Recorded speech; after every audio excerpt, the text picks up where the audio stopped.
fighter.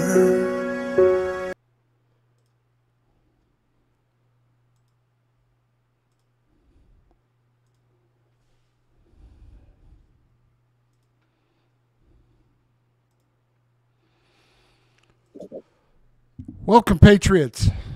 What is it today? James, it's Thursday, right? It is.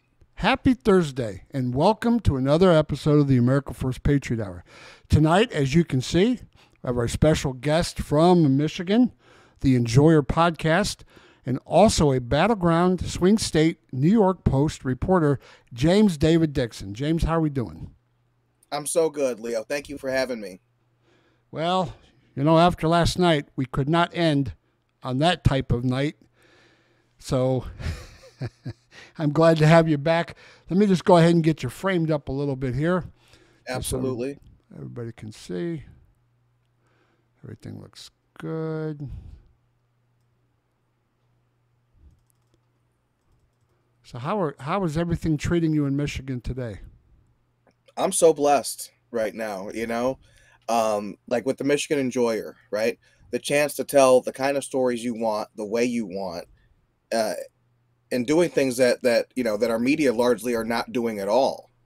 It's just really cool. And then to be able to cover the 2024 election is just it's unreal. So Yeah, better than I deserve, as Dave Ramsey would say.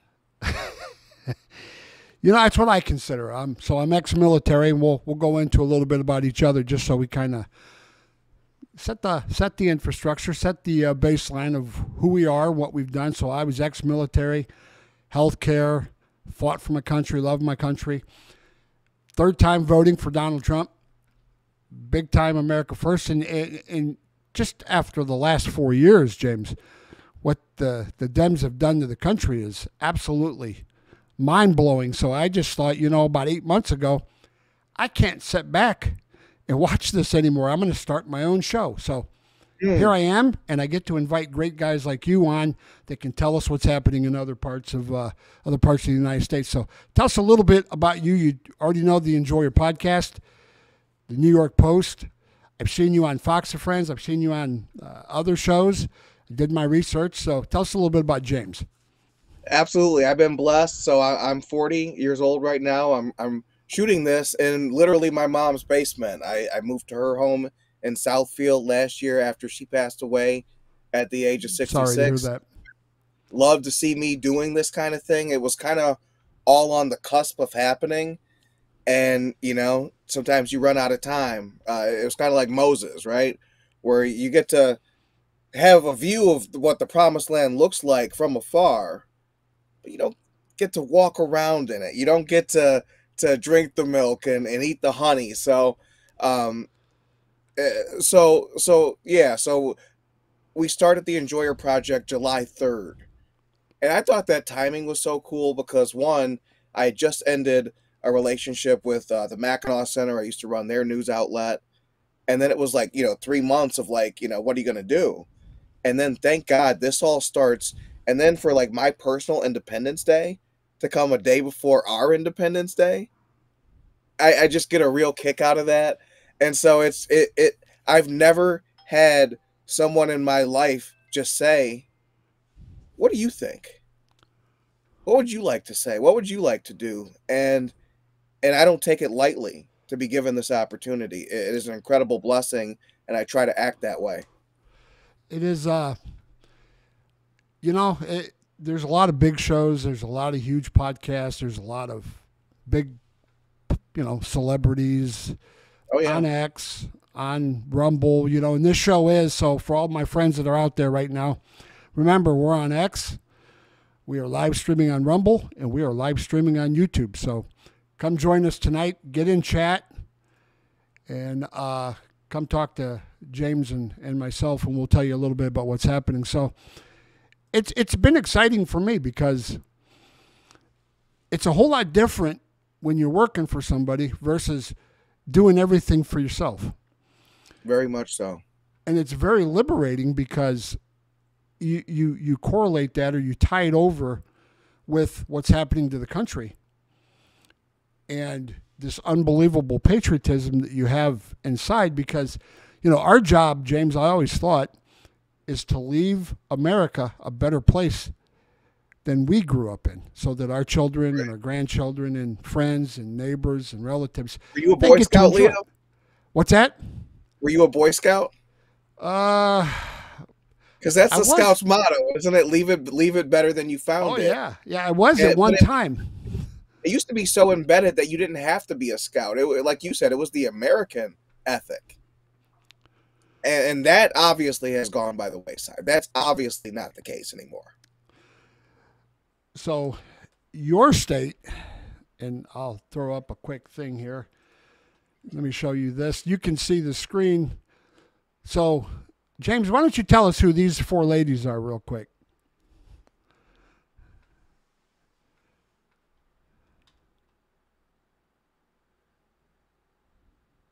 I think she's kind of holding her hand like she's about to grab a Dorito to do the Dorito communion, but I think it was a camouflage hat, not a shirt in that video. I have to double check it. Top left, we have Jocelyn Benson, our Secretary of State, and so that's the woman who runs our whole election process in Michigan. Top right, we have Alyssa Slotkin, the Democrat who is running for the U.S. Senate. She's a congresswoman right now. She lives in Oakland County, so she's a neighbor of mine in Oakland County, Michigan. She claims to be a farmer. She doesn't do any farming. She takes the tax credit anyway. And then bottom right, we have Dana Nessel. Dana Nessel, our Attorney General in Michigan. And I just had a story involving her. We had a candidate in a tight congressional race, Tom Barrett. He's running against Curtis Hertel in this Lansing area seat.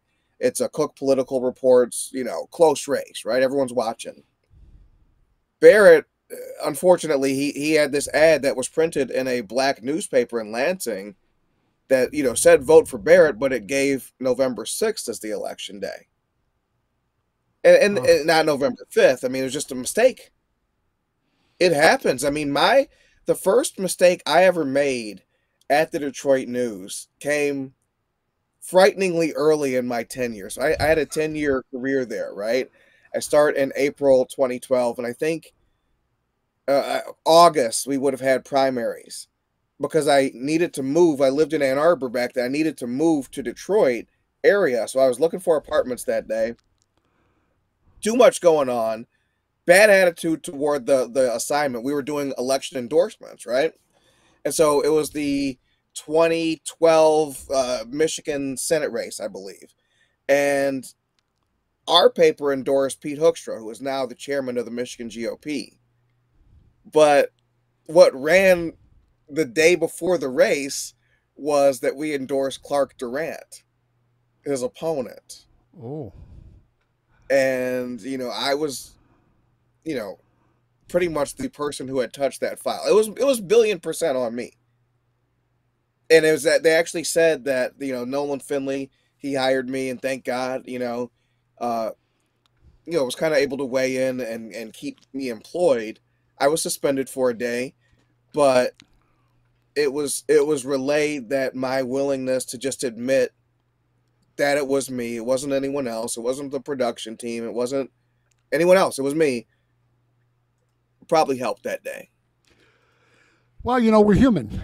And I used to say back in the day, we're all human and we suffer, or we're all human and we suffer from the human disease, which means we're imperfect.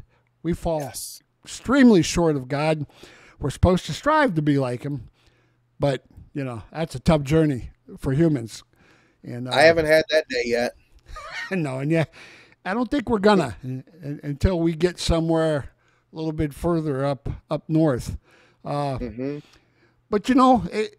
that's how people are supposed to learn.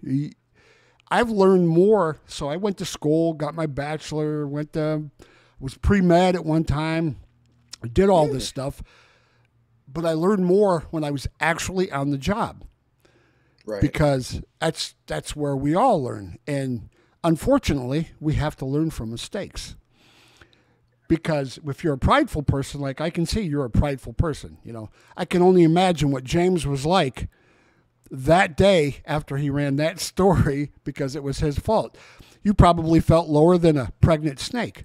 You were just Absolutely. like, oh, you were like, oh man, I can't believe I just did that. And then as prideful people, we go back and we try to replay our steps, and we sit back and we say, okay, how did that happen? What did I do? What did I do wrong? I had this set up, and you start second guessing everything. Well, by that time, it's pretty much too late. It's already in your rearview mirror, and what you just have to do is say, okay, I apologize. This is all on me. It was nobody else's fault. I did this. I don't know how I did it, but I'm going to go figure it out. But if anybody needs to take the blame, put it right here at James's feet. I knew what happened that day. I knew it was related to my attitude toward what I had to do. I mean, knowing myself, I was probably mad that at age 28, I wasn't running the entire paper. And so I just, you know, you take an attitude that's not the right attitude. And, you know, and to their credit, you know, when you stay at a place for 10 years, you're able to grow and you're able to learn what it takes. And some of your best mentorship will come involuntarily and will come from people who are not setting out and wake up that day wanting to help you, but they can't let you mess up their stuff either. And so it is a blessing to be held to a standard, to have been held to a standard. The whole thing makes me wonder what the hell they're doing now, because I remember people being up my ass, and it's clear that no one's up their ass, because if they were, I wouldn't have to be this media critic in Michigan, because they'd have checks and balances internally. That's a whole nother thing. It's a personal crusade. Well, no, but it's a great segue, because I'm trying to bring on key battleground states, other podcasters, other people. Yeah. I'm trying to follow everybody that I can for a couple of reasons. One, I want to promote you because we do the same thing. Right. Two, we're trying to fight for the same thing, the same cause, which unfortunately, guys like you and me, well, we get to see a little bit under the hood sometimes. So we're privy to some of the stuff that's even a little bit more dark than what most Americans think. And most Americans right now think everything is mucked up really bad. Right. So I enjoy that. I was military. I was like, put everything on my back. I'm okay being that guy. In fact, I'd rather have the responsibility. I'm the dude that doesn't want to be on the bench. I'm the dude that's like, okay, give me the ball. If I screw up, so be it. I'll take the blame, but give me the ball. Right. Well, sometimes when you get the ball, things don't turn out exactly the way you want. Absolutely. But that's usually because God is saying, well, here, James is a motivated young man.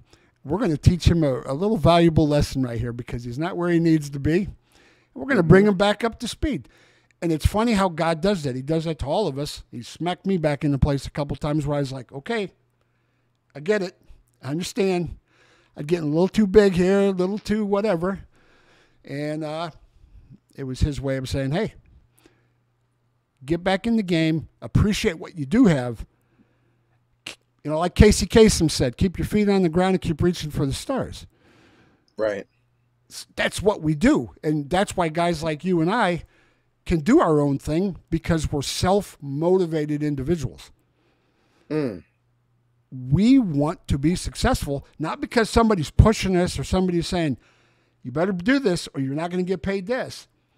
Right. We do this on our own. So I do 12 hours a day on this, because I'm trying to find people. I'm trying to create the show. I'm trying to create the virtual set. And then God knows, when I had a day like yesterday, Zoom would not work for me.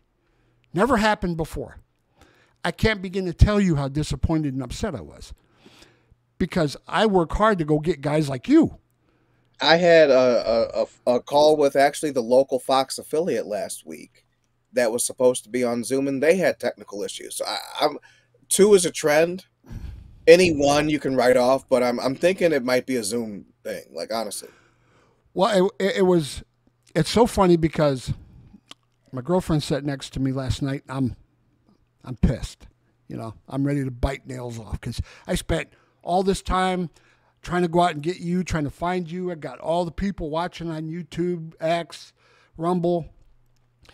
I'm promoting this. I put all this stuff together, spent 7 hours, and then I can't get you on.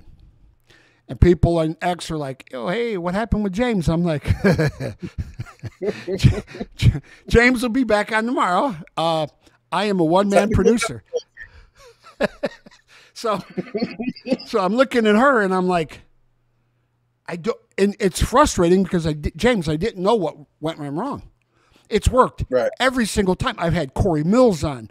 I've had Congressman Tim Burchett. I've had Mandy Gunasekara, Trump's EPA. I've had all these big people on. Never had a problem. Last night, I could not get James to come into the Zoom. So I'm sitting there, and this is how funny things work. So nobody has to tell me I'm bad because I will beat myself up worse than anybody. Yeah. You can relate, right? 1,000,000%. Yeah. So I'm sitting there and I look at her and I'm like, I don't know what happened. So I'm sitting there and then I thought, okay, you know what? I now have the fix. And she's like, what? And I'm like, I need to use my vMix call. Forget Zoom. I'm on vMix. Let me use the vMix call. He'll come right in. It'll be lickety-split. It'll be perfect. So knock on wood, thank God, tonight it worked. But that was one of those things where I'm like, okay, I needed to experience what I went through so that I could figure out what the next solution is. And I believe that Trump is a lot like that. Because here's a man, they've thrown everything at him, James, everything. And the kitchen sink. Oh, yeah. 91 charges. He's a felon. Illegal lawfare, 2 assassination attempts, and the man just keeps going. And so when I have a little hiccup like yesterday, I sit there for a second, I feel bad, I'm pissed because I don't want to waste your time, and I want to be able to continue to attract good people. Well, you can't have mistakes. You have to have this nice virtual set. You have to have a great show so that people want to come back on. But it was a valuable lesson because that break, that failure led to this. And now look, here we are. We're doing it. We're going to talk Michigan, the 16 electoral votes. 15 now. 15 now. Did 15 they redistrict? Now. Yeah, it was 16 in 2020. We lost some in the last reapportionment because Michigan's a shrinking state. Wonder why they're shrinking. Electoral votes as we had a century ago. Mm-hmm. At one point, we had 19 members of Congress and then the 2 senators. So we had 21 at one point, and now so we go from 13. You have this day in the sun, and now we're right back down to earth. We've lost everything that made us powerful and special, which is first and foremost our manufacturing. That's people, that's money, that's influence, and all that. It's not all gone, but it's all considerably toned down. And we all know why that's happened, right? Right. So when I think of Michigan, and just so that we both know, I'm a Columbus, Ohio guy. You are. Sorry to hear that. You are a Michigan guy, so I don't even say the name. Yeah. We just say the school up north. we don't even use the M word. Yeah, when you said Michigan, now you were talking about the state. You weren't talking about the school. Yeah, no, so I grew up a Buckeye fan. I grew up in Ohio. I was born in Cleveland. I grew up in Ohio. I lived in Chicago, Florida. I lived in some other places because of work. Yeah. But we always call it the school up north. We're all struggling with something, Leo. So I just thought it was important because here's a guy, a Michigan guy. Here's an Ohio guy. But we're here. We've put aside the Wolverines and Buckeyes type things because we know there's bigger things at play right now. And it's so important because when I look at a Gretchen the Witch Whitmore, and I think to myself, how in God's name did she get elected? And I'm a huge Tudor Dickson fan. Huge. I like Tudor Dickson. Love her podcast. She was going to come on my show. She's probably going to come on coming November. Huge fan of Tudor. And I'm thinking, how in the hell did she not win? And, well, when you put up those four ladies again, I think it's pretty clear to understand you're really going up against a Democrat stronghold, but I think Trump is going to crack it. How do you see things right now in Michigan? So here's the thing about 2022, and I like Tudor as well. Tudor's my cousin, you know, the Dixons. We have love for them as well. They're not, I'm not going to say brother, but cousin, yeah. Okay. So I like Tudor, but let's not get it twisted about what Tudor was. Tudor was the best of what was left. Mm-hmm. And what was removed from the ballot is, you know, James Craig and pretty much just James Craig. There was other people removed from the ballot, but that was the one that mattered because it was summer 2021, about a year and a half before the race, where Craig retires as Detroit police chief. And, you know, he basically makes it clear that he's going to run for governor. At one point, he was polling like 1/3 of the vote in Detroit. So that kind of math for a Democrat would have just been catastrophic. With those numbers, he would have walked in. And it's funny because it was when Craig became identified as a candidate that Whitmer started to peel back from her COVID orders because she knew, you know, there was some, you know, someone who could do something about that. But Craig didn't make the ballot. And so everyone thinks they have their champion, right? That, all right, we got our person. We know a year and a half from now who's going to be facing Gretchen Whitmer. And he might not be a perfect candidate, might not be a perfect guy, but it could probably be worked with. He could be stage managed. It could be made so. And then that guy doesn't even make the ballot. That takes the wind out of so many sails in a way that's even tough to describe. Like I think it created a hopelessness. And the effort was certainly poor by Republicans. I mean, they were talking about in their little post-election memo, they said, "Oh, we thought Tudor was going to lose, but we thought it was going to be close enough where we'd hold the legislature." So you guys knew you were going to lose by 8 points the week before the election and didn't like do something about it? You guys are losers. And so that's the real problem. Is you're trying to root out the loser mentality from your own party. And by the way, if anyone who's watching this is connected with the Michigan GOP, unblock me on Twitter. What are you guys doing? Obviously, the fire got too hot in the kitchen and you had to block me, but the Democrats don't even have me blocked. So don't be stupid. Unblock me. So it sounds like you're making friends on both sides, James. I am. You know, it can be sometimes a lonely place telling everybody about themselves. The good thing is people often tell me about myself. So it goes both ways. Sure. You know what I mean? I'm not above criticism. I'm not above, you know, it's just you got to be on point. So yeah, I thought the GOP had so many internal problems that I almost put an asterisk by that Whitmer win in 2022. And so based on that, she was supposed to be the star this year. Then I read her memoir, and this thing is like, I think I have it around here. I do have it. This, see how thin that is? Yeah. That's her memoir. This is the life story of the governor of Michigan. So is it like a Kamala's when you open up the book, it's all empty pages, the one from Walmart? You know, I've seen versions of Tom Paine's Common Sense that were thicker than this. So that's what we're left with, and that's why she did so bad on the national stage. And it's kind of the same thing as Harris, where whether it's Tim Walz in Minnesota, Whitmer in Michigan, or Harris in California, these Democrats all face such favorable media in their state that by the time they get to the national, they're not even prepared for curious questions. So any kind of hardball question, they totally crumble every time because they face a too favorable media, And you know what happens if you eat softballs, you're not going to be ready for the good competition. That's exactly right. So for all our friends that are joining James, David Dickson, and myself tonight here on the America First Patriot Hour, if you're on X or Rumble or YouTube, join us in chat. And I see Heather Dow is on. And Heather is saying, Whitmer's pamphlet, she calls it, the book. That is my friend Patriot Post Girl. Patriot, you should have her on. Patriot Post Girl, no joke, is the meme queen of Michigan.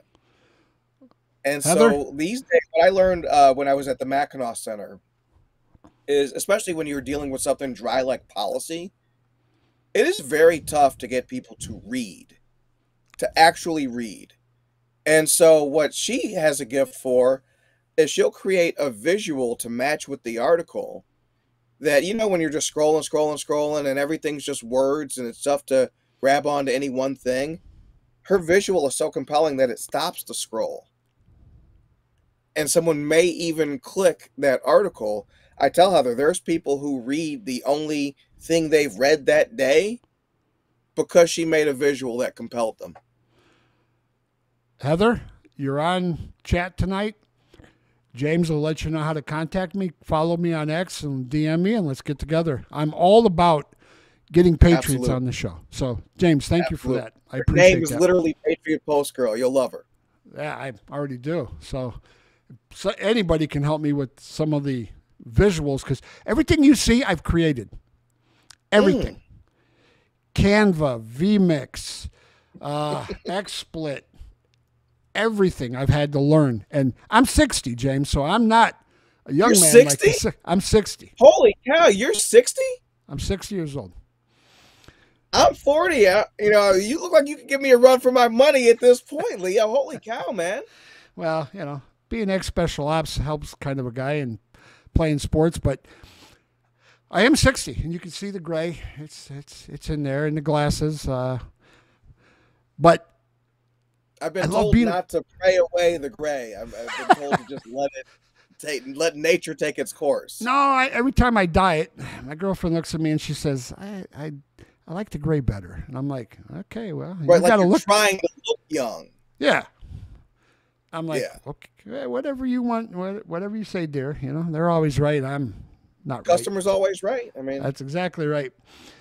So right now, let me pull up Polymarket. Let me show you some cool slides that I created. You can see that clearly on your screen, James. So here's Trump. He's up big in Arizona, big in Georgia. Looks like he's going to really crush Pennsylvania, but Scott Pressler. If you know Scott, and the dude's name is The Persistence, and I can completely understand where he got that name. The Saint. Like, we need a Scott Pressler in every state. I've asked him a few times, who's the Scott Pressler of Michigan? Because I want to meet them and shake their hand. And the sad thing is, I'm not sure if there is one. The dude is incredible. And Scott and I followed each other a long time ago, and he just outworks everybody. And if they carry Pennsylvania, I'm going to tell you right now, early action vote, it's going to be because of Scott. That dude's signing up Amish people. He's signing up everybody that he can get a hold of. So, Scott, dude, The Persistence. All right, got you, brother.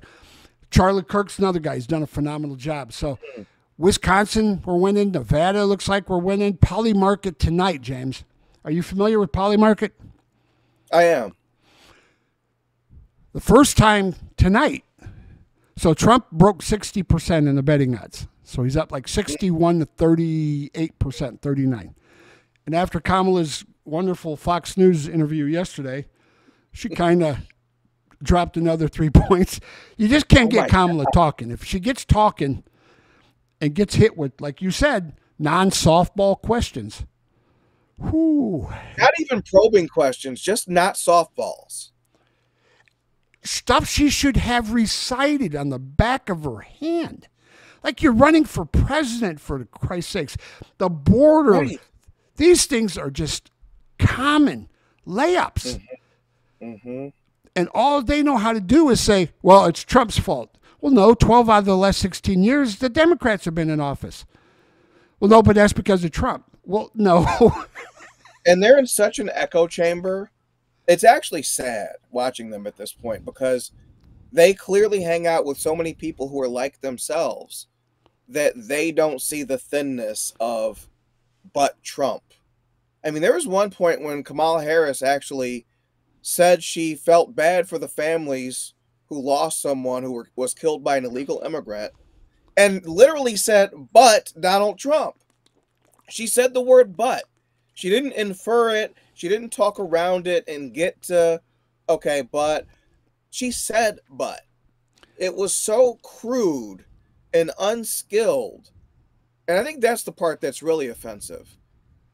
We've seen Biden make sentiments like that. We saw this guy checking his clock at a memorial service for fallen soldiers. But to say, I'm sorry for your loss, but Donald Trump, tells me you have nothing to say. When human life becomes, so as an ex-soldier who would have died for my country. Yeah. Every human life is valuable. And if you're elected to govern our country as a mayor, city council, school board, senator, Republican, Democrat, independent, I don't care. If you're elected, your job is to care for every single American. Right. Not bring in 22 million illegals and say, hey, have at it. Because we want to muck up everything for Trump as bad as we can. Well, but what about the Laken Rileys or the Jocelyn Lugaris that they asked her about last night, and she gave the but. So when you're one of those families' moms, Laken Riley just went out for a jog. Jocelyn was a mother, and you just sit back and you think, so you're telling me human life is so little to you that it's right. Just a but, and it's a pivot point to Trump? Right. James, sometimes I don't understand people, and they wonder why they're losing, and they're losing badly because of everything that's taken place for 4 years. Americans have had to swallow and eat and take whatever they've dished out because, for the most part, we're not out there protesting. We're not out there burning buildings. We're not out there doing things. We're trying to let the process play itself through. Right. Now, trust me, November 5th is a line in the sand because we know by now she's getting cooked. She can't answer a reasonable question. She never got a vote. She was thrown in. You seen the interview? If you've watched X, did you see the interview with or the footage where Obama was talking to Biden at Kennedy's funeral? And people are trying to read lips and stuff. And then today it came out that he basically said she's not as strong as you, Joe. But Joe, you're not exactly with us most of the time. So you're in Delaware on a beach or you're in a basement somewhere. Right. These are dangerous times, James.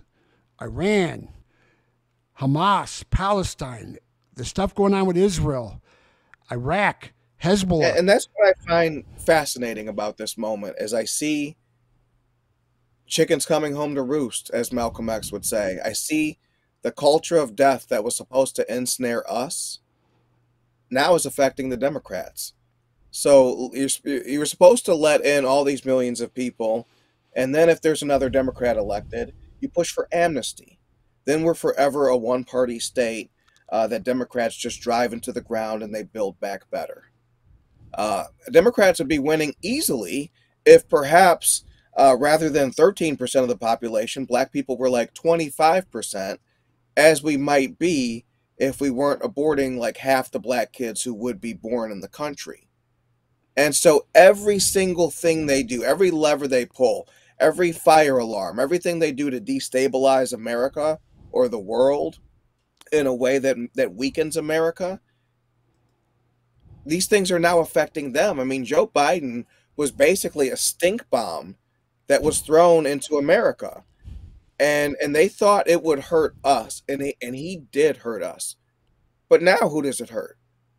Biden's incompetence now hurts Kamala Harris more than anybody, and his selfishness affects Kamala Harris more than anybody. So yeah, bad storm response, but it augurs well for the need for regime change. Let's think back to 4 years ago. You were made to think they were going to cancel football season, remember? Mm-hmm. You were made to think that life is so miserable now under Donald Trump that you need regime change, that Joe Biden would bring things back to normal, that the adults would be back in the room. And America made that leap. Let's just say he did get 81 trillion votes. I think that was the official count. 81 trillion votes. So he gets 81 trillion votes. He's installed as president. And they go about wrecking the place immediately. Day one. We can't do 4 more years. We don't have 4 more years of stuff to ruin. Thank you. Took 250 years to build this. It would take less than a decade to ruin it. James, if they get in again, it's over. You're talking 50, 60 million illegals. Amnesty. Packed Supreme Court. We're going to have as many Supreme Court as we do lawmakers. Yep. They'll end the filibuster. Yep. You knew is going to be gone, and it's going to be a runaway train. And so when Donald Trump says, if you elect Harris, what you'll get is your town will be more like Detroit. That's what he's talking about, is a one-party state where that one party doesn't need to serve you because there's no other game in town, and they rob you blind because who are you going to complain to? That's Detroit. That could be America. So with Jocelyn and Dana and Gretchen and Alyssa, or whatever her name is, Slotkin. I just call her Slotkin. How in the hell does Polymarket have Trump up by 10 in Michigan? And every poll I've seen has Trump winning Michigan right now. So I got a good friend. Do you know who Mark Mitchell is from Rasmussen Reports? Oh, yeah. So Mark's been on my show twice. Great friend, great guy. Yeah. One of the few pollsters I believe, because all these others are propagandists. They're just putting out propaganda. They do push polling. Exactly. Right. They set on data, they push poll, they do all this stuff. Mark, if you go back and look at some of the shows, so you're also going to be on the website. So you're on my website, leothelionshow.com. Nice picture of you, James. Really good picture of you. You were able to find one? Oh, yeah. I like the one with the shirt, though. I like the one with the T-shirt. That's my favorite. That's why I put it on the cover of the visual that I put out from the virtual show. Yeah, that's a good one. Now, Heather, I'm sure could make things better. And Heather, I seen where you followed. I will follow you as soon as I get off of this. You look at my ratios. I follow all Patriots back. I am not in this for followers, and so I cannot follow other people back. In fact, I get very angry when other Patriots don't follow Patriots back because I want to network with you guys. And James, you can attest. In our business, we want people. Yes. Okay. We don't want to turn people away. It's a people business. Absolutely. So I'm like, hey, you said tonight, Heather Dow. I'm like, okay, Heather's on. We're pulling her up in chat. All right, Heather, I'm going to talk to you after the show because that's the way I like to work. I like to find these people who aren't these big, monetized, huge, massive accounts. Yeah. That are out there doing it for love of country. That's supposed to mean something. So I think about, was it Godfather 2 maybe, where Al Pacino, Michael Corleone looks at the Cuban, insurrectionists and basically says they can win because the soldiers are paid to fight, but these guys are just, suicide bombing out of the love of the game. They can win. and not obviously that it's going to rise to that if the FBI is watching. Uh, no, but it's more that the people who feel it in their heart will fight hard enough to win. That's the point. 4 years ago, it was the Democrats. Now it feels like it's the Republicans. Everyone says every election is the most important that'll ever happen in our life. This feels real, and it feels like the Republicans are the one who feel that in their heart. They just had their candidate shot in the head. And person killed. So Corey Comptor killed. Yeah. Other guy shot. A dude's up with the AR crawling on a roof, and Secret Service says, well, we can't get on a sloped roof. Okay. So Corey Mills is a friend. Corey Mills is one of the better Republicans we have. Ex-sniper, military. Him and Eli Crane, good guys. So Corey's been on my show a couple times. He DMs me. We follow each other. I'm like, dude, and him and Eli are looking into the whole assassination attempt. Now, understand the Butler, PA assassination, where he was shot. If he didn't look at the illegal immigration chart, he's done. He's temple shot. He's gone. So fate, which I'm going to say is God, said, hey, turn your head. Dude turns his head, gets his ear shot. Corey, that happened on July 13th. Now think about that, James. Have you heard anything definitive? Any action taken? Anybody fired from the Secret Service? The one lady resigned, but she kind of had to because she was there to take the pill in whatever form it took. It was actually, I mean, so she was there to contain the grenade to herself. She did. And her firing was supposed to be so satisfying that, I mean, I'm not aware of any personnel changes. I'm not aware of anyone being, taken off the front of a beat to the back since this has happened. But next week, Joshua Lysek, Jack Posobiec, their book, Bulletproof, is going to be out.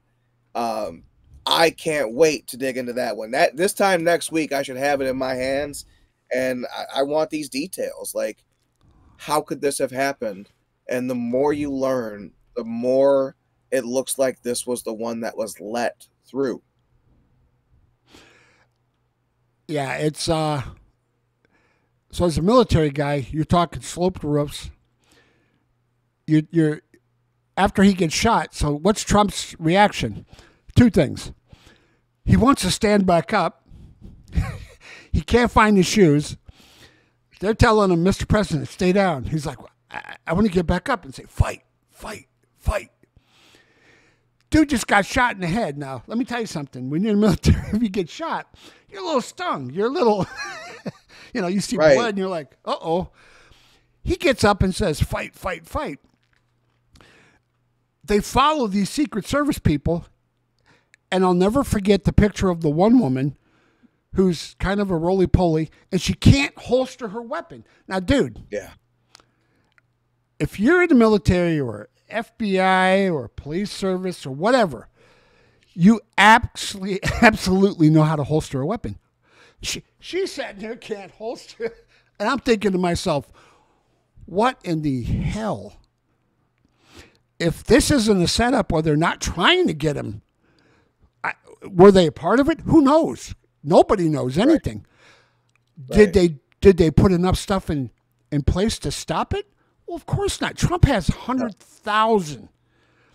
He went back to Butler in California and all these places. He's had over 100,000 people at his rally. So I think the people, the Hispanics, 48% right now. Independents, he's up +8. Black men are saying, yeah, no, Kamala. And then after Obama came out and said, hey, you black guys, you need to vote. And I'm like, why would you condescend somebody like that? So talk a little bit about Obama's message and how that really struck the wrong nerve. That was like Kamala saying butt yesterday. I mean, so you have Obama, who got on the scene 20 years ago. I was washing dishes at a wine bar in D.C., and I see this little skinny black guy get up on the Democratic National Convention stage, and within just a few minutes, he has the whole place just captivated. And this isn't a town of politics. And so these are theoretically the people who've seen and done it all, and that whole place was just like, whoa, what are we watching? I mean, this was a guy who was an absolute superstar and a stud in politics at one point. He was. And to see him 20 years later speaking to fewer people than Jesus had apostles, and to see that video leak, and to see the reaction that came back from it, I'm just, where did the magic go? So Where'd the hope go? What happened to the change? Paul Ryan talked about this in 2012. The young person with the Obama poster up in their bedroom, but it's all faded now. And so here's another problem. Okay. 2008, America elects Barack Hussein Obama. We overlook as a community the Hussein of it all because he's black, right? He had the black dust sprinkled on him. And that was fine. It was history. There is now someone in the back of the history book who looks like your kid, right? So that's not nothing, right? Mm-hmm. Mm-hmm. But then they forward a second one, and her middle name is Devi. So that speech where Obama was talking to those black men, who, by the way, are volunteers. Like, you're preaching to the choir, Obama. Go talk to the people in the streets. So that was Hussein speaking on behalf of Devi. I'm not shocked that message did not land with black people because, like I said, two is a trend. Two is a trend. And so when you see that the only black Democrats who can seem to rise to this level are these African Americans. One guy grew up in Indonesia and Hawaii. One woman grew up in Canada, was raised by an Indian woman. Her middle name is Devi. And then you look at Obama, you look at his face. Is that a black man or is that whatever a Hussein is? And then I look at Kamala Harris and I look at her kind of chicken neck there, turkey neck. And all my life I've been taught that black don't crack.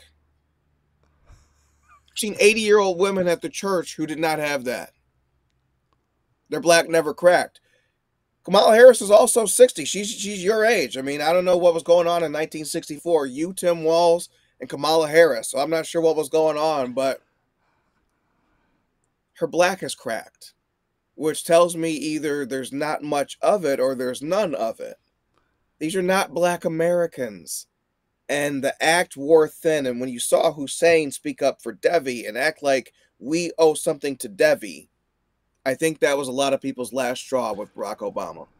Yeah, so when I was in the military, I had friends that were every race. And we were all brothers. We'd have died for each other,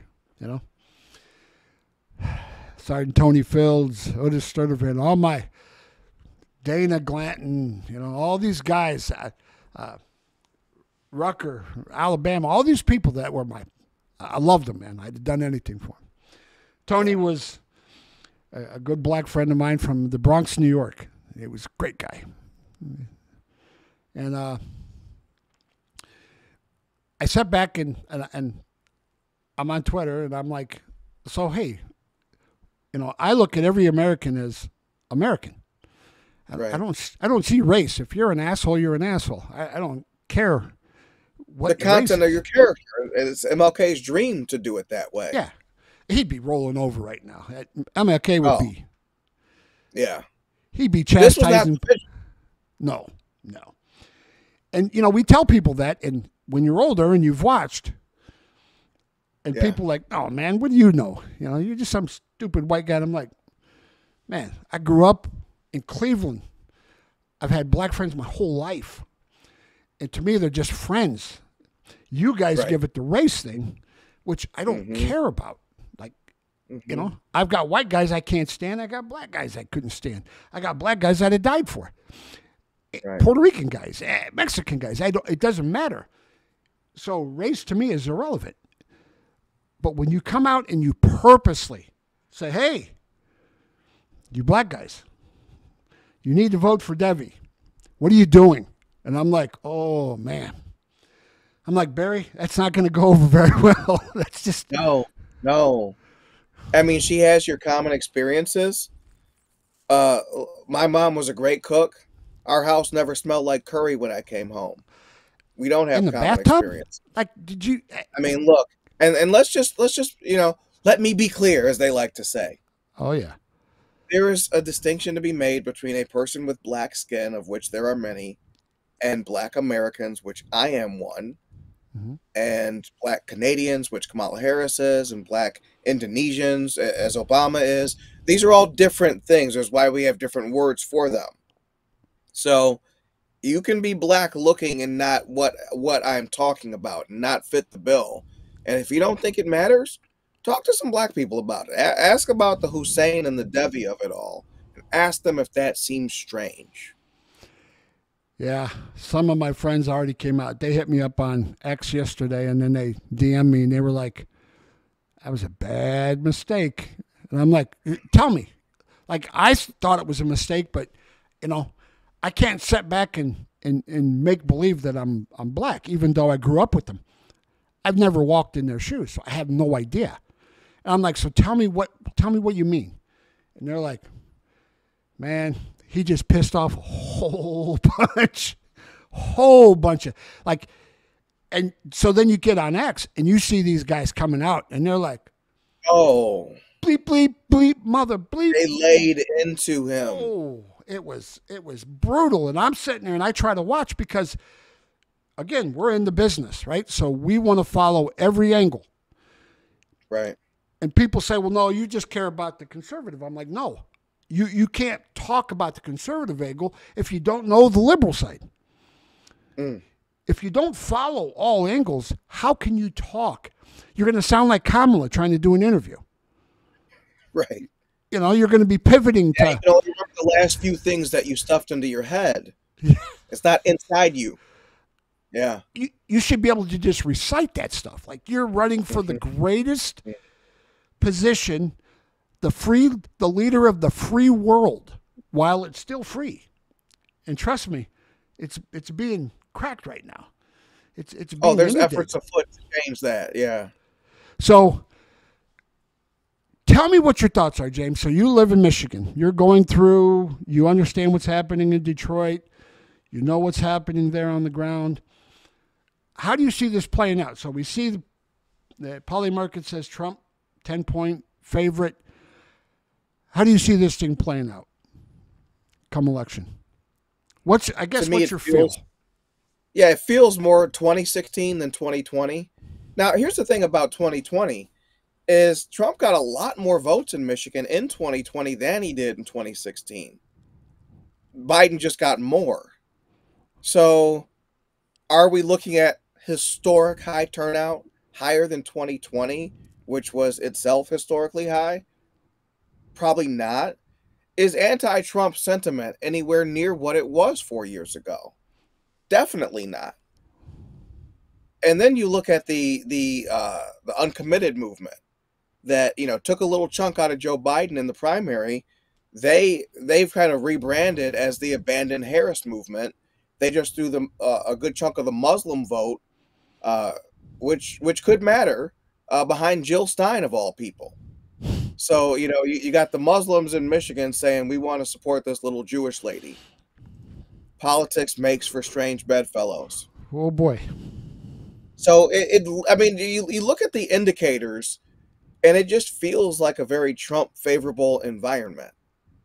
Obviously, anything could happen, but that would be my guess, is that Donald Trump is going to win Michigan.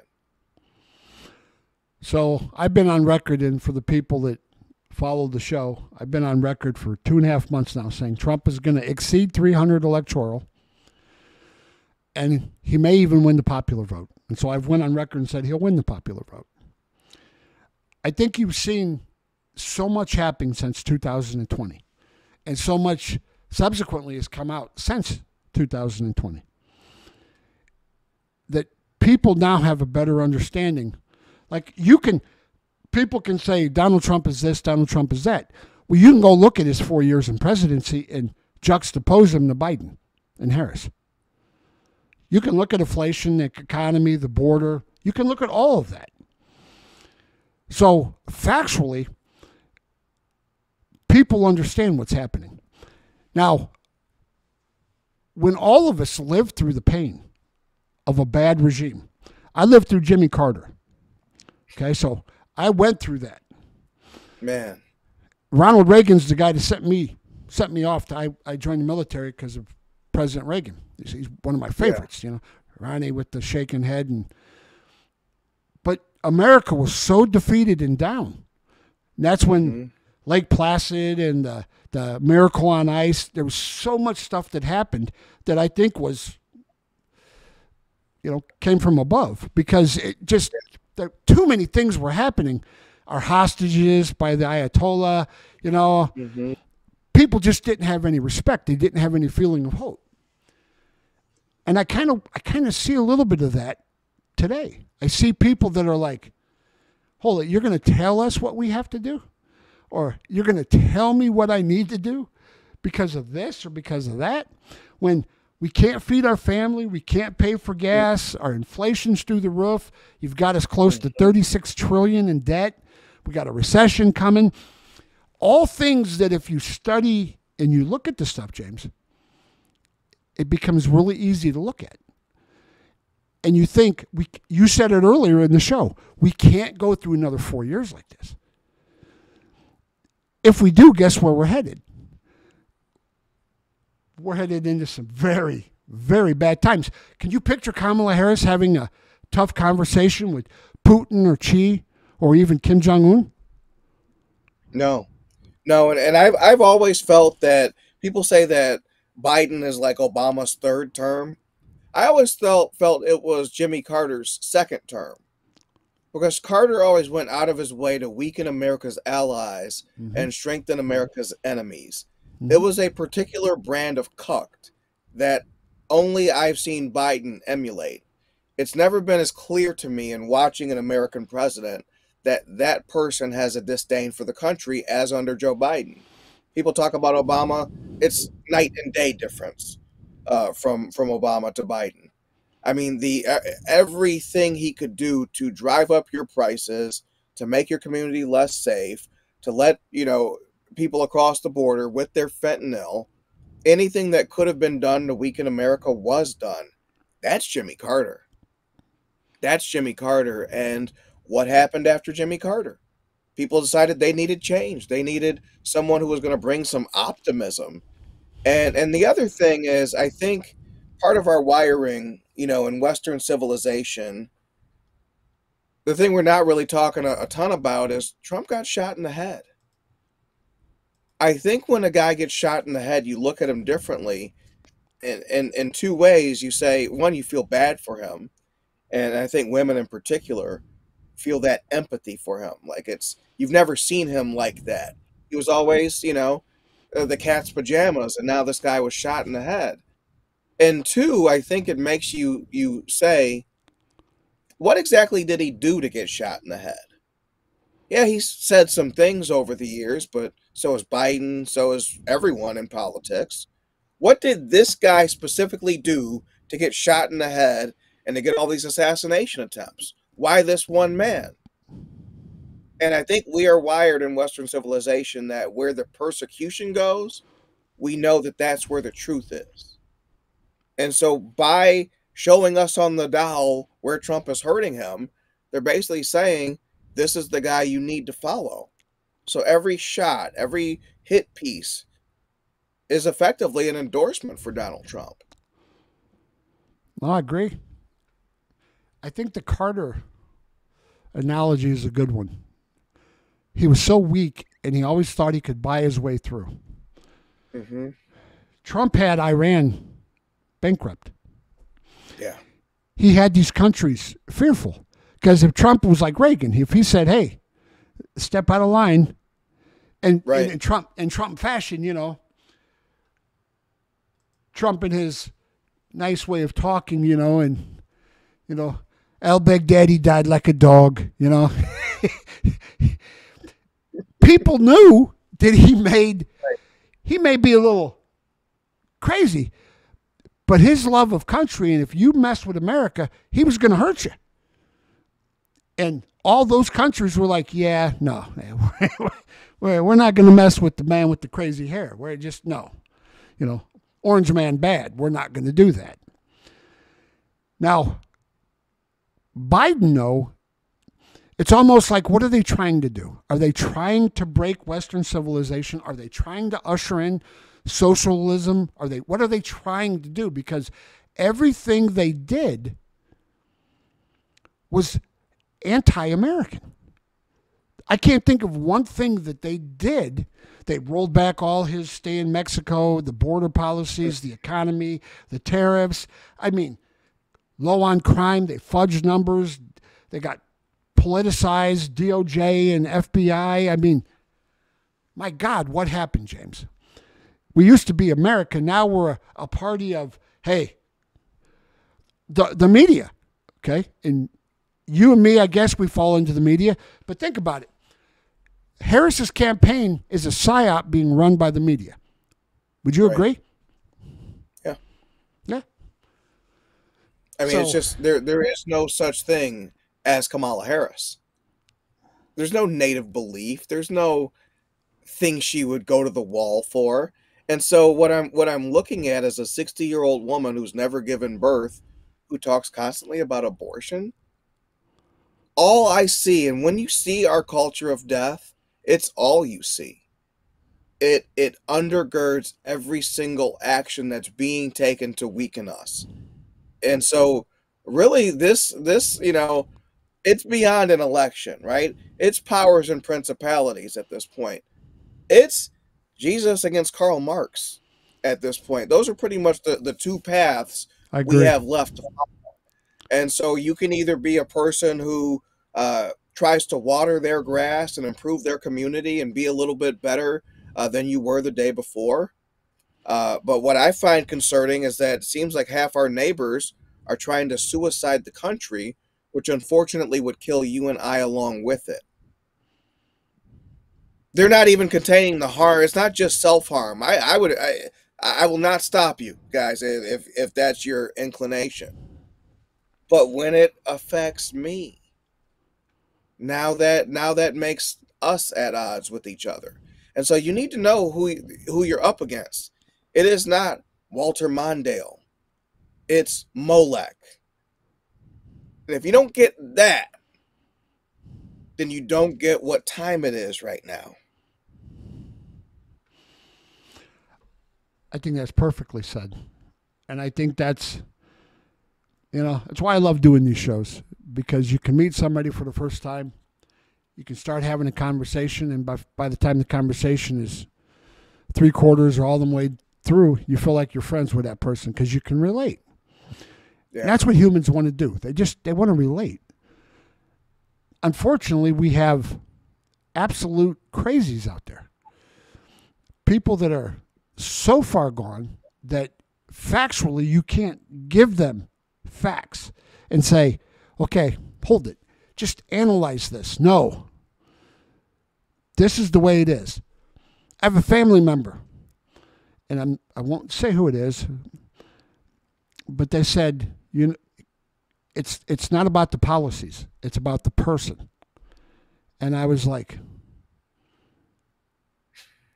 in society, when we've got to a point where you can assassinate a person's character in the media, which can be controlled by one political party. So anybody that doesn't think that the Democrat Party controls the federal government, the DOJ, 90% of the Republicans, trust me, they're a bunch of weak asses. I mean, Mike Johnson, they just fund everything the Democrats want. Mm-hmm. And the media. All they do, it's all I hear is a character assassination.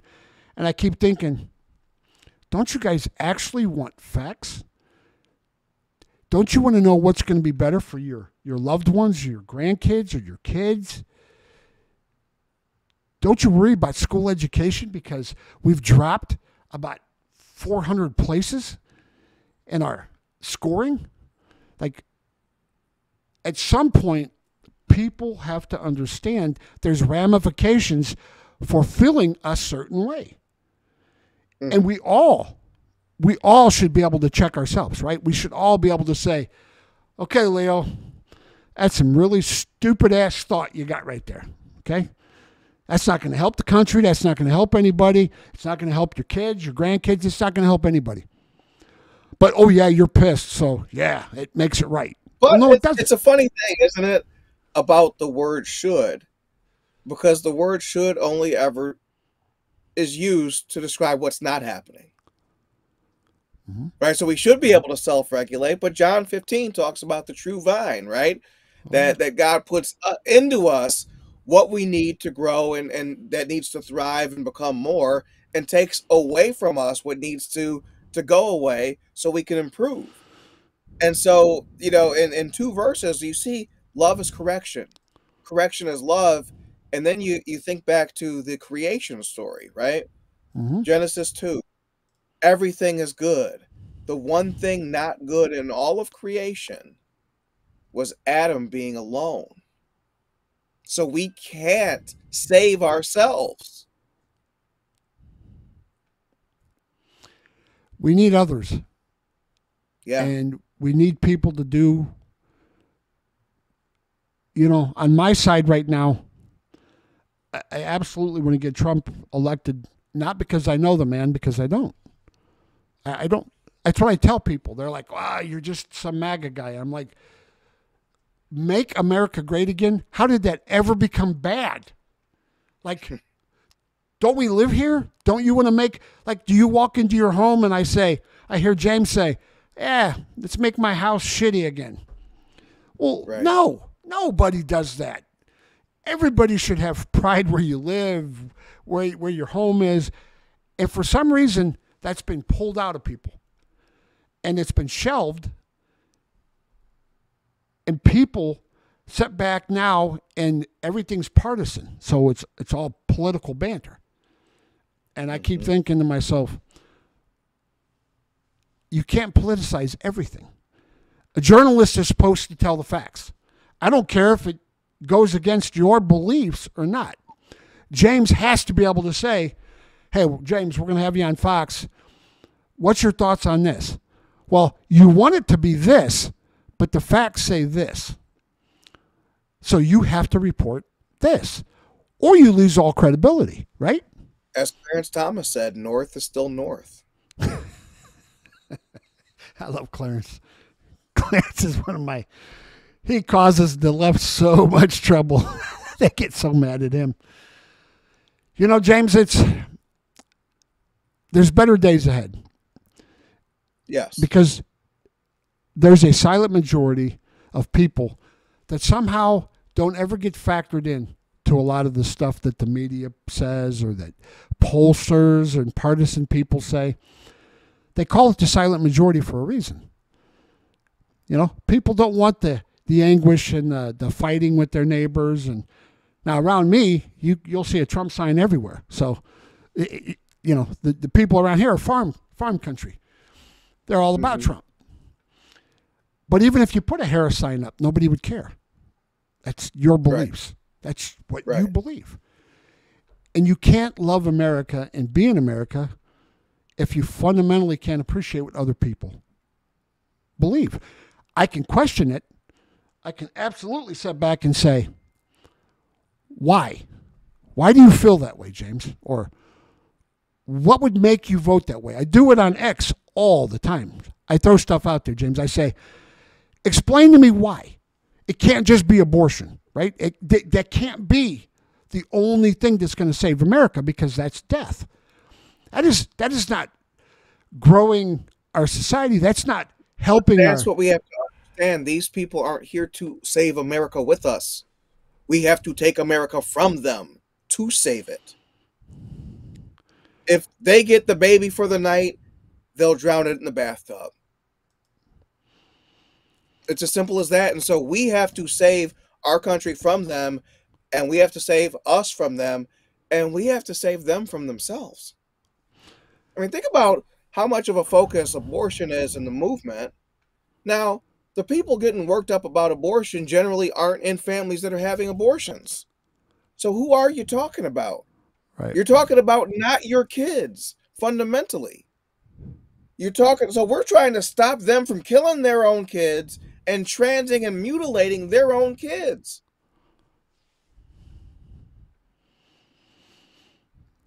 It's incredible. Like, how did they get and here?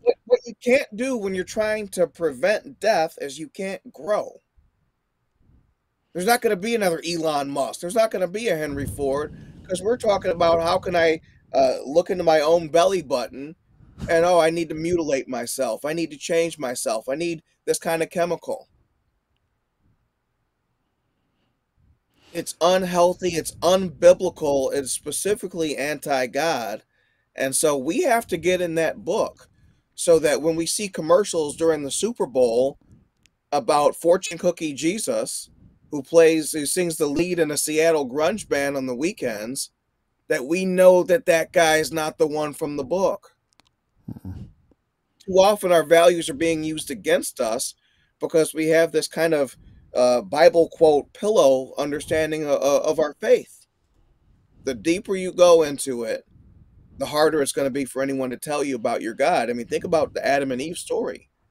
That was the root of the very first sin, is you have a relationship with God yourself, and you let a talking serpent tell you about the God you know. That's exactly right.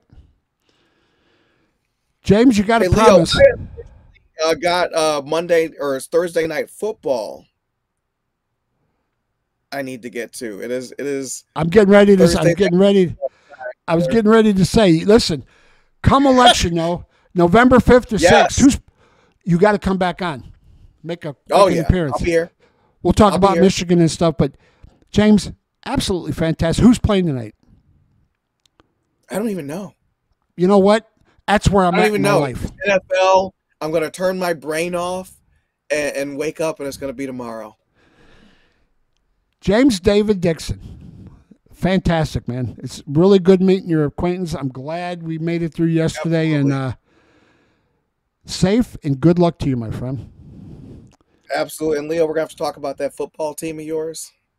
The Buckeyes? But well, as long as Ryan Day is there, I'm not a fan. Trust me. But I appreciate you, and let's do this again. Sounds good. All right, man. Listen, thank you very much for your time, and go watch some football, and God bless. All right, take care. See ya. James David Dickson, everyone.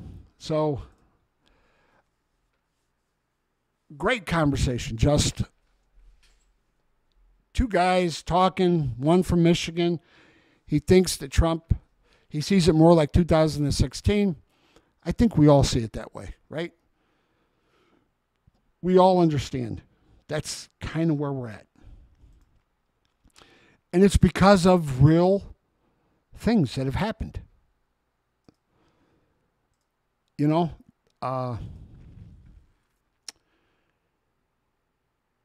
we sit back and we look at everything now and we think to ourselves, how do we get here? And I think that's an exercise that's worth our time. It's worth understanding because we don't ever want to be here again, ever. We have to right-size our country. We have to make it safe, both internal, inside of our borders, and external. You know, we owe it to the rest of the world, our allies, and a lot of people to make sure that we're doing the things that we need to do. So as always, my friends, thank you very much. Thanks to James David Dickson, the Enjoyer podcast. Go look for it. I made a new friend tonight, Heather, so I'm going to follow Heather. And that's what we do. We continue to seek out and find patriots. We put them on the show. We talk to them about what's taking place. So my friends, as always, stand tall and be accountable. Never let them take your hope. They're so desperate right now. Times are so hard. which makes things scary, makes things interesting because you have no idea what people are going to do. But you can control what you do. Vote. 4 days left in Pennsylvania to register to vote. Look at your state specifically. Get on the Secretary of State website.